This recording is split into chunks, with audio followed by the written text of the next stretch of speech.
नमस्कार दोस्तों, स्वागत है आप सभी का। इस वीडियो में हम बात करेंगे वी टोल के बारे में, जिसकी फुल फॉर्म है electric vertical take off and landing. हम देखेंगे कि वी टोल क्या है, अभी हाल ही में खबरों में क्यों है, इसकी क्या एडवांटेजेस हैं, इसकी क्या डिसएडवांटेजेस हैं। सारी चीज़ों को विस्तार से कवर करने वाले हैं। वीडियो को अंत तक देखिएगा। चैनल पर नए हो तो सब्सक्राइब अवश्य करिएगा। Politics, economy, GK, geography, science, environment, ecology तो वीडियोस को देखने के लिए एक बार हमारी प्लेलिस्ट को जरूर चेक करिएगा। आप किसी भी एग्जाम की तैयारी कर रहे हो, हमारी प्लेलिस्ट और करंट अफेयर की बाकी वीडियोस को देख के आपको काफ़ी हेल्प मिलने वाली है। इससे समय निकाल के हमारे चैनल को जरूर चेक करें। चलिए शुरुआत करते हैं। देखिए, अभी IIT Madras, Indian institute of technology Madras में एक इंक्यूबेटेड कंपनी है ई प्लेन कंपनी। इसने अभी एक ई फ्लाइंग टैक्सी को लॉन्च किया है बेंगलुरु में। हालांकि हमारे भारत में इस प्रकार की जो वी टोल फ्लाइंग टैक्सीज़ हैं, इनके लिए कोई भी पॉलिसी फाइनलाइज नहीं है। लेकिन क्योंकि एक आईआईटीएम के इंक्यूबेटेड कंपनी ई प्लेन ने अभी एक ई फ्लाइंग टैक्सी को लॉन्च किया है बेंगलुरु में, तो इसलिए काफ़ी खबरों में है। तो हम देखेंगे कि वी टोल क्या है, तो इसलिए हम वी टोल को अच्छे से विस्तार से इस वीडियो में देखने वाले हैं। देखिए, वी टोल एयरक्राफ्ट, सबसे पहले तो इसकी जो फुल फॉर्म है वो काफ़ी इंपॉर्टेंट है। इलेक्ट्रिक, ई से इलेक्ट्रिक, वी से वर्टिकल, टी से टेक, ओ से ऑफ एंड एल से लैंडिंग। तो electric vertical take off and landing. अब ये है क्या? ये एक वी टोल यानी vertical take off and landing aircraft है। तो ये वी टोल ना, vertical take off and landing aircraft. अब इसमें ई जुड़ गया यानी कि इलेक्ट्रिक, यानी कि ये इलेक्ट्रिक पावर को यूटिलाइज करने वाला वी टोल है। ऐसा वी टोल यानी ऐसा vertical take off and landing aircraft जो कि इलेक्ट्रिक पावर को यूटिलाइज करेगा। होवरिंग के लिए यानी कि मंडराने के लिए, मतलब होवरिंग का बेसिक मतलब होता है मंडराना या उड़ना, तो उड़ने के लिए, टेक ऑफ करने के लिए, और वर्टिकल लैंडिंग के लिए। वर्टिकल लैंडिंग का मतलब क्या हुआ?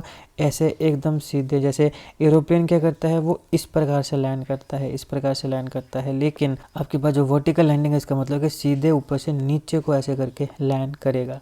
तो ये है vertical take off and landing aircraft.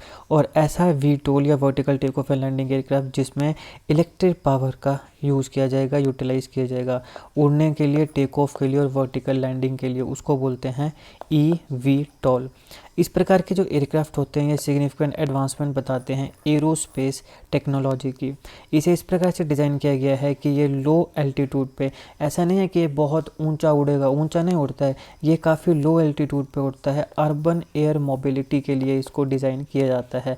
Urban areas में एयर यानी एयर के माध्यम से माने उड़ेगा ना ये आसमान में, तो अर्बन एरियाज़ में एयर मोबिलिटी, मोबिलिटी मतलब पॉइंट ए से पॉइंट बी जाना, मोबिलिटी, और कहाँ से जाना? एयर के माध्यम से जाना। तो लो एल्टीट्यूड में अर्बन एयर मोबिलिटी में यूज़ करने के लिए इसे डिज़ाइन किया जाता है। ये काफ़ी स्मॉल नंबर ऑफ पैसेंजर्स को ही अकोमोडेट कर पाता है। एक बारी में इस प्रकार के जो वी टोल होते हैं, ये 6 से 8 सीट्स यहाँ पे होती हैं, तो 6 से 8 लोगों को ही ये अकोमोडेट कर सकता है, पॉइंट ए से पॉइंट बी ले जा सकता है एयर के माध्यम से, एयर मोबिलिटी। अब हम बात करते हैं कि ये जो वी टोल है, इसके पीछे की टेक्नोलॉजी क्या है, कैसे ये एयर के माध्यम से जो पॉइंट ए से पॉइंट बी जाना है, उड़ना है, क्या टेक्नोलॉजी है इसके माध्यम से ये अपना काम कर पाता है। सबसे पहले बात करते हैं distributed electric propulsion. VTOLs में डिस्ट्रीब्यूटेड इलेक्ट्रिक प्रोपल्सन टेक्नोलॉजी को इनकॉर्पोरेट किया जाता है, जहाँ पे काफ़ी सोफिस्टिकेटेड प्रोपल्सन सिस्टम होता है जो डायरेक्टली एयर फ्रेम के साथ इंटीग्रेट किया जाता है। इस प्रकार के सिस्टम में मल्टीपल मोटर्स होती हैं जो कि वेरियस फंक्शंस को परफॉर्म करती हैं, अलग अलग फंक्शंस को वो करती हैं, और इसके माध्यम से वो एयरक्राफ्ट की एफिशिएंसी को और उसकी सेफ्टी को भी इन्हेंस करती हैं, ये जो मल्टीपल मोटर्स हैं। वी टोल टेक्नोलॉजी की जो डेवलपमेंट है, ये कैसे ड्रिवन हुई, यहाँ तक हम कैसे पहुँचे? इलेक्ट्रिक प्रोपल्सन की टेक्नोलॉजी में एडवांसमेंट्स की वजह से, जिसकी वजह से हमारे यहाँ पे प्रोग्रेस आई मोटर में, बैटरी में, फ्यूल सेल में और इलेक्ट्रॉनिक कंट्रोलर टेक्नोलॉजीज़ में। इन सारी की सारी जो टेक्नोलॉजीज़ हैं, इनको सपोर्ट किया जब हमारे यहाँ पे इलेक्ट्रिक प्रोपल्सन की जो टेक्नोलॉजी है उसमें एडवांसमेंट आई, और वहाँ से चलते चलते अभी हम वी टोल टेक्नोलॉजी तक पहुँच चुके हैं। ये जो ग्रोथ है, ये UAM यानी अर्बन एयर मोबिलिटी को फैसिलिटेट करने के लिए इसकी जो डिमांड है वो काफ़ी इंक्रीज़ हो रही है इनोवेटिव व्हीकल टेक्नोलॉजीज़ की। तो वी टोल भी एक क्लासिक एग्जांपल है इनोवेटिव व्हीकल टेक्नोलॉजी का।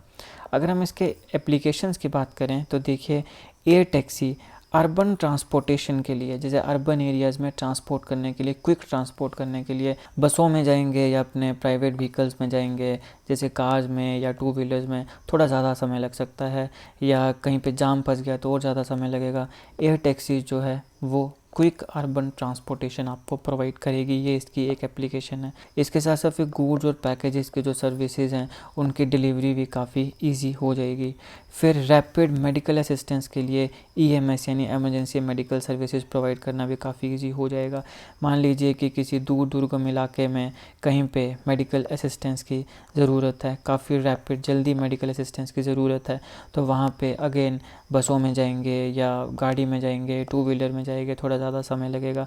लेकिन अगर आप एयर के माध्यम से जाएंगे, इस प्रकार की eVTOL एयरक्राफ्ट्स में जाएंगे तो समय कम लगेगा। तो रैपिड मेडिकल असिस्टेंस भी प्रोवाइड की जा सकती है एमरजेंसी मेडिकल सर्विसेज में। फिर आता है cargo transport in urban and सब अर्बन एरियाज। जो अर्बन एरियाज है वहाँ पे कार्गो को ट्रांसपोर्ट करना भी काफ़ी ईजी हो जाएगा।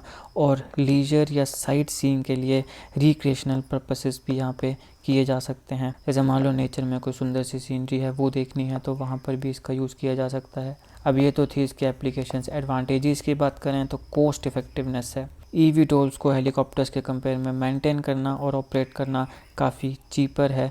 पोटेंशियली लोअर यूज़र कॉस्ट यहाँ पे आपको देखने को मिलेगी। अब यहाँ पे ये देखिए कि अगर आप मान लो पब्लिक ट्रांसपोर्ट का यूज़ करते हो, बसेस का या फिर कार्स का, या मान लो स्कूटी वगैरह का, है ना, ऐसी कई स्कूटीज़ हैं जो आपको ईज़िली 50 to 55 किलोमीटर तक की एवरेज दे देती है किलोमीटर पर लीटर। तो उनके कंपैरिजन में थोड़ी ना ये चीपर होगा, उनके कंपैरिजन में तो महंगा ही होगा। लेकिन अगर ये हेलीकॉप्टर्स, क्योंकि आप देखो जैसे हम पॉलिटी में पढ़ते हैं ना, इक्वालिटी अमंग इक्वल्स, तो कंपैरिजन तो इक्वल्स के साथ होता है ना। तो अब ये भी उड़ रहा है तो हम इसका कंपैरिजन भी उन चीज़ों के साथ करेंगे जो उड़ रही हैं, जैसे एरोप्लेन्स हैं, हेलीकॉप्टर है। तो हेलीकॉप्टर या एरोप्लेन जो है उनकी मेंटेनेंस और ऑपरेशन जो है वो काफ़ी महंगा है। तो उनके कंपैरिजन में इनका जो ऑपरेशन या मेंटेनेंस होगी वो चीपर होगी। ऐसा नहीं है कि बसों से ही चीप हो जाए। वैसे अगर कल को ऐसी कोई टेक्नोलॉजी आ जाए तो मुझे नहीं पता, अभी तक तो ऐसी कोई टेक्नोलॉजी नहीं है। तो जब हम यहाँ पे ये कह रहे हैं कि ये चीपर है, तो ये चीपर किसके कंपैरिजन में, हेलीकॉप्टर्स वगैरह के कंपैरिजन में eVTOL की जो टेक्नोलॉजी है वो चीपर है या कॉस्ट इफेक्टिव है। अब दूसरा आता है अर्बन एक्सेसिबिलिटी। अब यहाँ पे इनकी जो एबिलिटी है टेक ऑफ और लैंड करना वर्टिकली, यहाँ पे ऐसे करके मान लो ये eVTOL है तो ये ऐसे ही वर्टिकली बिल्कुल ऊपर को टेक ऑफ कर सकता है और बिल्कुल ऐसे नीचे को आके ये लैंड कर सकता है। अब ये जो इनकी एबिलिटी है इसकी वजह से इसे ऑपरेट करना टाइट अर्बन स्पेसेस में काफ़ी ईजी हो जाता है। नॉर्मली एरोप्लेन क्या करता है, नॉर्मली जैसे हवाई जहाज़ आएगा ऐसे करके वो इस तरीके से आपका लैंड करता है। हेलीकॉप्टर भी वैसे ऐसे ही लैंड करते हैं वर्टिकली ही, लेकिन जैसे मैंने बताया कि हेलीकॉप्टर थोड़े महंगे पड़ेंगे, ये थोड़े सस्ते पड़ जाएंगे। तो अब इनमें ये जो टेक्नोलॉजी है कि टेक ऑफ और लैंडिंग जो है ये बिल्कुल वर्टिकली करता है, तो इसकी वजह से जो टाइट अर्बन स्पेसेस हैं वहाँ पे भी इसको ऑपरेट करना काफ़ी इजी हो जाएगा और यहाँ पे किसी भी रनवे की ज़रूरत नहीं पड़ेगी। फिर आता है टाइम एफिशिएंसी। अब यहाँ पे कई ऐसे eVTOL एयरक्राफ्ट्स हैं जो 200 किलोमीटर पर आवर इतनी ज़्यादा स्पीड पे चल सकते हैं, तो इससे जो ट्रैवल टाइम है वो भी काफ़ी रिड्यूस हो जाएगा, स्पेशली जो कंजेस्टेड एरियाज़ हैं। एक तो यहाँ पे आपको ट्रैफिक का झंझट ख़त्म हो गया, कोई ट्रैफिक का झंझट ही नहीं बचा, और दूसरा कि यहाँ पे आपको स्पीड भी काफ़ी ज़्यादा मिल रही है, तो जो ट्रैवल टाइम है वो काफ़ी ज़्यादा कम यहाँ पे हो जाएगा। ये स्पीड और इसकी जो मैनेजेबिलिटी है ये इसे आइडियल बना देती है मेडिकल या बाकी इमरजेंसी सर्विसेज के लिए। अगर कहीं पे अर्जेंट मेडिकल या इमरजेंसी सर्विस की ज़रूरत है तो वहाँ पे ये जो eVTOLs हैं ये काफ़ी ज़्यादा आइडियल बन जाते हैं अपनी स्पीड और अपनी मैन्यूवरेबिलिटी को लेके। और यहाँ पे एक और आता है एनवायरमेंटल बेनिफिट्स। अभी यहाँ पे eVTOL है, ई का मतलब क्या है, इलेक्ट्रिक, क्योंकि ये इलेक्ट्रिक व्हीकल है इसलिए यहाँ पे कोई भी एमिशंस ये जनरेट नहीं करेगा, तो क्लीनर अर्बन एनवायरनमेंट में भी ये सपोर्ट करने वाला है। इसमें कुछ मॉडल्स ऐसे भी डिज़ाइन किए जाते हैं जिनके काफ़ी क्वाइटर ऑपरेशन होता है, यानी जब इनको यूज़ किया जाएगा तो ज़्यादा आवाज़ भी नहीं आएगी, तो इसकी वजह से यहाँ पे नॉइस पोल्यूशन जो है वो भी नहीं होगा। हेलीकॉप्टर में काफ़ी नॉइस पोल्यूशन होता है, आप सब जानते हैं, इतनी ज़्यादा आवाज़ आती है, लेकिन यहाँ पे कई ऐसे eVTOLs हैं जिनकी आवाज़ भी नहीं आती, उनके ऑपरेशंस काफ़ी क्वाइट होते हैं। तो इसलिए इसका यूज़ करने से नॉइज़ पोल्यूशन भी नहीं होगा। तो जो नॉइज़ सेंसिटिव अर्बन एरियाज़ हैं उनके लिए भी ये काफ़ी सूटेबल बन जाता है। लेकिन अब टेक्नोलॉजी के जहाँ एडवांटेजेस होती हैं वहाँ डिसएडवांटेजेस भी होती हैं। उसी प्रकार से ईवीटोल एयरक्राफ्ट, इसके एडवांटेजेस तो हमने देख ली, लेकिन इसके कुछ ना कुछ डिसएडवांटेजेस भी हैं। आइए देखते हैं। सबसे पहले रेगुलेटरी चैलेंजेस। मैंने आपको बताया कि भारत में अभी कोई भी रेगुलेटरी पॉलिसी नहीं है। हो सकता है संभवतः आने वाले समय में आ जाए, लेकिन अभी तक नहीं है। तो एग्जिस्टिंग जो रेगुलेशंस हैं वो इसके जो ऑपरेशन है और इसकी जो इंटीग्रेशन है अर्बन यूज़ के लिए, वहाँ पे वो लैग करते हैं, क्योंकि हमारे पास कोई भी पॉलिसी यहाँ पे नहीं है। दूसरा आता है सेफ्टी कंसर्न्स। अब देखिए ईवीटोल ऑपरेशंस की सेफ्टी इंश्योर करने के लिए जो क्राउडेड सिटीज़ हैं वहाँ पे इनकी एक्सेप्टेंस काफ़ी क्रूशल होने वाली है। अभी यहाँ पे ये बात भी है कि आप ये तो कह रहे हो कि जी वर्टिकल ये टेक ऑफ करेगा, वर्टिकल लैंड करेगा और वर्टिकल टेक ऑफ करेगा, उसके बाद आप जहाँ जाना है आप जा सकते हो।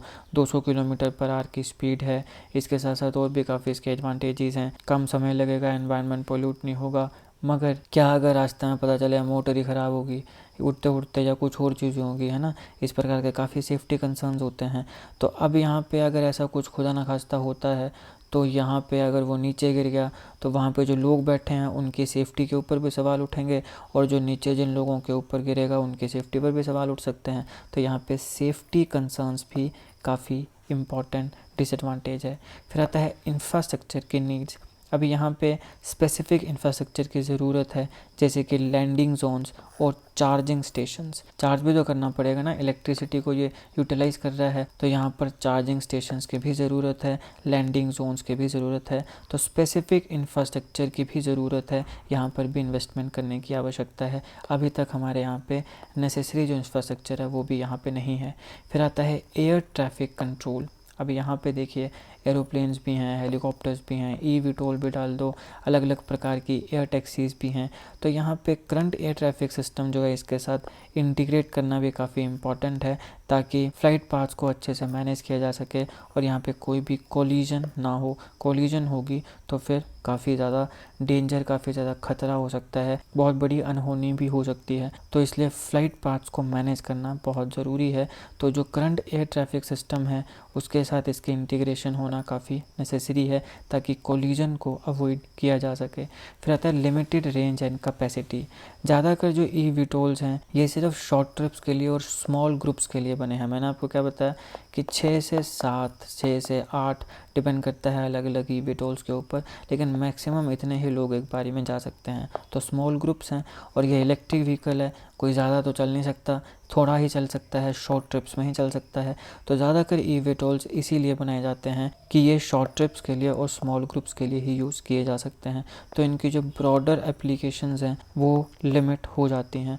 हो सकता है आने वाले समय में कई ऐसे नई नई ईवीटोल टेक्नोलॉजीज़ आएँ जिससे सीटिंग कैपेसिटी भी बढ़ जाए या फिर जो ड्यूरेशन है वो बढ़ जाए, लेकिन अभी तक ऐसा कुछ नहीं है। अभी तक जितने भी ईवीटोल्स हैं वो ज़्यादातर शॉर्ट ट्रिप के लिए और स्मॉल ग्रुप्स के लिए ही सूटेबल हैं।